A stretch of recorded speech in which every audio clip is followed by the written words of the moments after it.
আজকে হচ্ছে হসপিটালে থাকার ২৪ দিন হলো।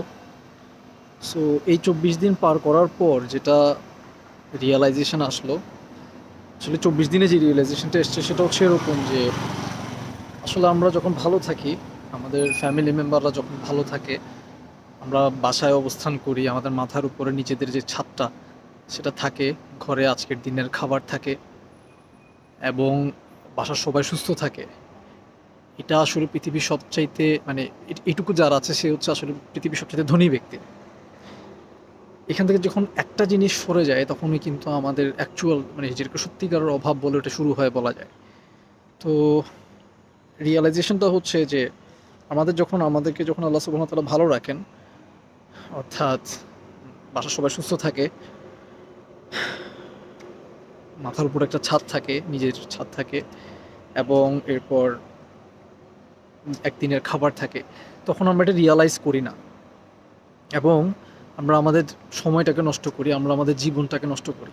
সময় মানেই হচ্ছে জীবন। তো আরেকটা রিয়ালাইজেশন, বড় রিয়ালাইজেশন, সেটা হচ্ছে আসলে বিপদ আপদের মাধ্যমে আল্লাহ যেভাবে তারবিয়া করেন, যেভাবে মানুষকে গড়ে তোলেন, উনি তো রবই তো তারবিয়া করবেন। তো আপনার মাথায় যখন পুরো কোরআনের সবগুলো অর্থ মোটামুটি লেভেলে থাকবে, সারফেস লেভেল হলেও থাকবে এবং হাদিসগুলো থাকবে, তখন ঈমান বা তাওহীদের জায়গাটা আপনি যতই টেক্সট দিয়ে বুঝেন না কেন, অ্যাকচুয়াল লার্নিংটা আসলে শুরু হয় যখন আল্লাহ আপনাকে বিভিন্ন সিচুয়েশনে ফেলেন। তো বিভিন্ন সিচুয়েশনে ফেলার পর আপনি বুঝতে পারবেন যে আপনার অন্তরে যেভাবে তাওহীদ থাকার কথা, আল্লাহর প্রতি ঈমান যেটাকে বলা হয়, যে যেভাবে থাকার কথা সেটা যে ওভাবে নাই এবং ওই জায়গাটাতে যে কত ময়লা। বিপদ আপদ না থাকলে, আসলে বিপদ আপদে আল্লাহ না ফেললে আমরা ওইটা কখনোই রিয়ালাইজ করতাম না এবং সেই অনুযায়ী আমাদের তাওহীদকে, আমাদের ঈমানকে পরিশুদ্ধ করার চেষ্টা করতে পারতাম না, ক্ষমা চাইতে পারতাম না এবং নিজের সময়কে গুরুত্ব দিয়ে, নিজের সময়কে নিজেকে বিল্ড করা, সময়টাকে গুরুত্ব দিয়ে হায়াতকে মূল্য দেয়া, হায়াতটা যে আমানত, সময় যে আমানত, এটাকে রিয়ালাইজ করা, স্বাস্থ্য ঠিক থাকা, ফ্যামিলি মেম্বাররা ঠিক থাকা, এটা রিয়ালাইজ করে সময়টাকে সর্বোচ্চ লেভেলের কাজে লাগানোর যে ব্যাপারটা, এটা আসলে মানুষ যখন বিপদে পড়ে না, তখন যেভাবে রিয়ালাইজেশনে আসে, বইপত্র পড়েও একটা রিয়ালাইজেশন হয় না তা না, কিন্তু অ্যাকচুয়াল রিয়েলাইজেশন আমি বলবো সত্যি সত্যি একদম ভিতর থেকে উপলব্ধিটা আসে তখনই, যখন মানুষ আসলে বিপদে পড়ে, যখন সব কিছু ঠিক থাকে না। তো এই জায়গা থেকে আমি বলবো যে আমরা যেন আসলে সময়টাকে কাজে লাগাই, কনসিস্টেন্টলি যেন নিজেকে বিল্ড করার জন্য ট্রাই করি এবং এটা যেন মনে না করি যে আজকের দিনটা যে আমাকে আল্লাহ ভালো রেখেছেন, কালকের দিনটাও, ইভেন পরের মুহূর্তটাও আসলে একই রকম যাবে।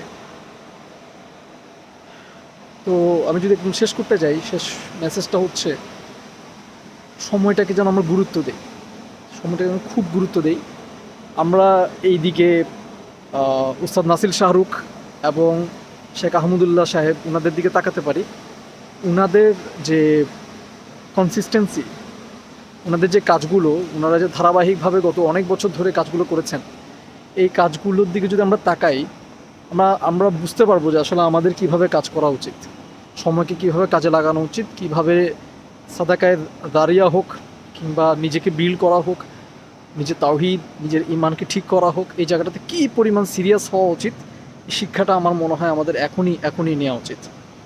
ভালো থাকবেন, দোয়াতে রাখবেন যেন মারিয়াম সহ আমরা সবাই খুব দ্রুত সুস্থতার সাথে, পরিপূর্ণ আল আফওয়া ওয়াল আফিয়াতের সাথে, শিফার সাথে আমরা যেন বাসায় ফিরতে পারি যত দ্রুত সম্ভব ইনশাআল্লাহ।